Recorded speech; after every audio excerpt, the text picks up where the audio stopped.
The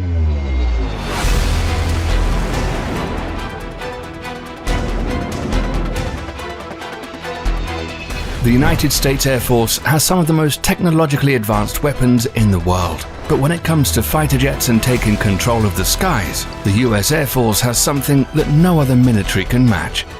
The Lockheed Martin F-22 Raptor defines air dominance with its unique combination of stealth, speed, agility, situational awareness, and its lethal long-range air-to-air and air-to-ground weaponry. This single-seat, twin-engine, all-weather stealth tactical fighter is considered a fifth-generation fighter aircraft and was the very first in the world. In 1985, the US Air Force began to focus on both its stealth and supercruise abilities, and by 1986, Lockheed and Northrop had been selected to enter a competition to build the new jet which would replace the F-15 fighter jets. Lockheed's team completed their provisional YF-22 model in 1990, and Northrop's team completed their provisional YF-23 model in 1991. After an extensive testing period, the Lockheed YF-22 was deemed to be the winner because it was both stealthier and faster than the YF-23. The first production F-22 was unveiled April 9, 1997, at a rollout ceremony by Lockheed Martin, Boeing, and Pratt & Whitney, and by September 7th of the same year, the F-22 made its first flight. In 2005, it formally entered service as the F-22A after more than 3,500 test flights over 8 years and achieved full operational capability in December of 2007. During an exercise in Alaska in June 2006, 12 F-22s downed 108 adversaries with no losses, and in exercises amassed 241 kills against just 2 losses in air-to-air combat. The F-22 measures 62 feet 1 inch in length with a wingspan of 44 feet 6 inches and stands 16 feet high. Empty, it weighs 43,340 pounds but has a max takeoff weight of 83,500 pounds. The body of the plane is made up of a significant amount of high-strength materials to withstand stress and heat of sustained supersonic flight. The aircraft consists of 39% titanium-64 and titanium-62222, 24% thermoset composites, and 15% aluminium. Of all these, the thermoset composites are perhaps the most unique, being composed of approximately 50% epoxy resin and 50% bismaleimide. This special material is what makes up all the F-22's exterior skin, ensuring high strength and high temperature resistance. To top this off, a number of thermoplastic composites that are highly durable have also been incorporated into the plane's materials. However, due to them being extremely hard to implement, they've only been used on items that are opened frequently or that sustain regular damage from debris, such as landing gear and weapon bay doors. Regarding the wings, the F-22 Raptor was designed with clipped delta wings, with reverse trailing edge sweep and leading edge extensions running to the upper outboard corner of the inlets. Delta wings are notable because the triangular form helps increase aerodynamics and enhances high speed during supersonic flight. The F-22 is powered by 2 Pratt & Whitney F119 PW100 augmented turbofans that deliver 26,000 pounds of thrust each and 35,000 pounds of thrust with afterburner for a total of 70,000 pounds of thrust. With that amount of power, the aircraft can achieve a maximum speed of Mach 2.25 and can supercruise at Mach 1.82 and has a service ceiling of 65,000 feet.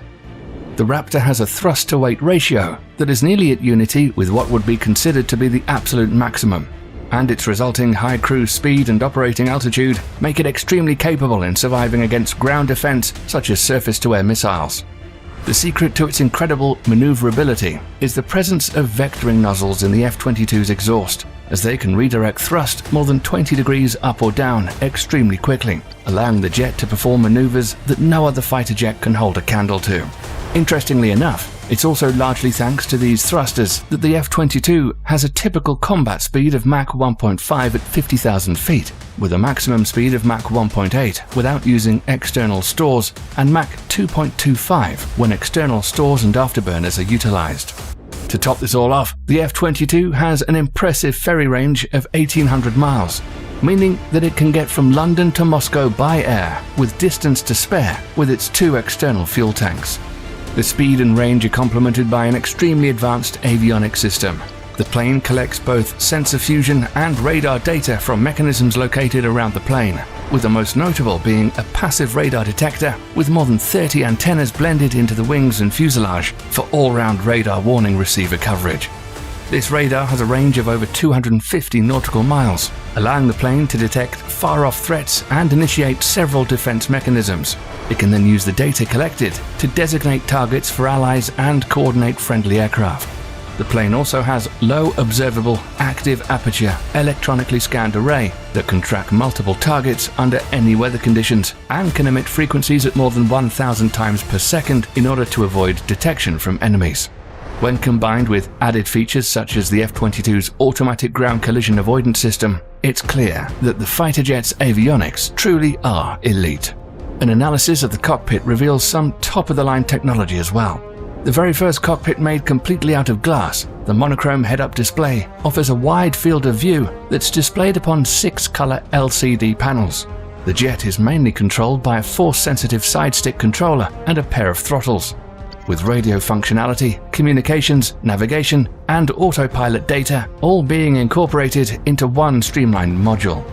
Best of all, the pilot is fully protected in case the situation within the jet becomes dire, as they are required to wear a suit that protects against chemical and biological hazards, cold water immersion, counter G-forces, and low pressure at high altitudes. When you then further consider that the F-22 even comes with an ejection seat, it's clear that it really was made with every possible emergency situation in mind. Last but certainly not least are the F-22 Raptor's armaments. Sporting 3 main weapon bays, the jet has a number of different types of armaments on board. One of the most impressive is its single 20mm M6182 Vulcan rotary cannon. This 6-barreled, air-cooled Gatling-style cannon can fire 20mm rounds at an insanely high rate of about 6,000 rounds per minute. This firepower is supported by several onboard missiles, which are split up into 2 different loadouts depending on the mission. The first is the air-to-air mission loadout, which has 6 AIM-120 AMRAAM medium-range missiles and 2 AIM-9 Sidewinder short-range missiles. The AIM-120 AMRAAM is capable of all-weather day and night operations and is designed to employ active transmit-receive radar guidance instead of semi-active receive-only radar guidance. This is of benefit because it allows the missile to be a fire-and-forget weapon, meaning that once it's deployed, it does not have to actively be monitored by the pilot. On the other hand, AIM-9 Sidewinder missiles, which were first introduced to the US Air Force in 1964, are one of the most widely used air-to-air missiles across both NATO countries and Russia. As a result, while not as high-tech as the AIM-120s, they're still extremely capable weapons. However, while this air-to-air loadout works well against other jets and bombers, the F-22 has an air-to-ground mission loadout when performing a land-based mission. In this setup, it instead sports 2 rather than 6 AIM-120 AMRAAM medium-range missiles, 2 AIM-9 Sidewinder short-range missiles, and either 2 1,000-pound JDAM bombs or 8 250-pound GBU-39 small-diameter bombs. Both of these bomb variations have different uses, with the JDAM bombs being extremely large yet pretty accurate due to both their integrated inertial guidance system and their GPS, while the GBU-39 bombs are smaller but even more accurate, as they use not just an inertial guidance system and GPS, but also radar, infrared homing, and semi-active laser guidance to accurately hit their targets consistently. Yet it's the F-22's hardpoints that truly distinguish it as a world-class fighter. In the case of the F-22, these hardpoints are 4 external underwing pylon stations that can be fitted to carry 600-gallon drop tanks or weapons, with each pylon station having a capacity of 5,000 pounds. These are extremely useful because they allow the F-22 to support ground operations, as it can airdrop supplies and materials to an army fighting below. In short, it is these capabilities that make this 5th-generation fighter one of the world's premier stealth jets. But despite all that performance, these aircraft are anything but cost-effective. After all, considering that it has a $150 million production cost per unit, an insanely high $334 million lifetime preservation cost per unit, and costs at least $65,000 in fuel and maintenance for every hour flown, these fighter jets certainly aren't cheap, with the total program cost being upwards of $67.3 billion as of 2010. Many believe that it would have made sense to sell some of these aircraft to other countries to offset some of the program's cost. However, in July of 1997, while Congress was working through the 1998 Department of Defense Appropriations Act, it was agreed that, quote, none of the funds made available in this act may be used to approve or license the sale of F-22 Advanced Tactical Fighter to any foreign government. As a result, despite the F-22 Raptor attracting heavy interest from Australia, Japan and Israel, it's been the subject of a strict export ban that the US Congress has consistently upheld over the years. There are also several other aspects of the F-22 that set it apart from the rest.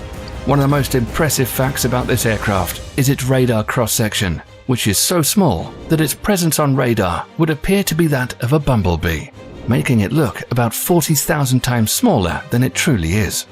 It is this feature that makes it nearly undetectable. Yet this feature is accentuated by the fact that an F-22 fighter is especially deadly, so deadly that it has a ridiculously high kill ratio of 108-0. Even though the F-22 program was cancelled and no more jets are being built, it doesn't mean that the F-22 is done. Upgrades are now being done on the jet, and it's being used as a testbed for more advanced technology, and it could be a test plane for a completely new jet aircraft we've not even seen or heard of yet. That said, make sure you subscribe and turn on notifications to keep up to date with all things military, and you'll be the first to know when we have a new video for you. Thanks for watching.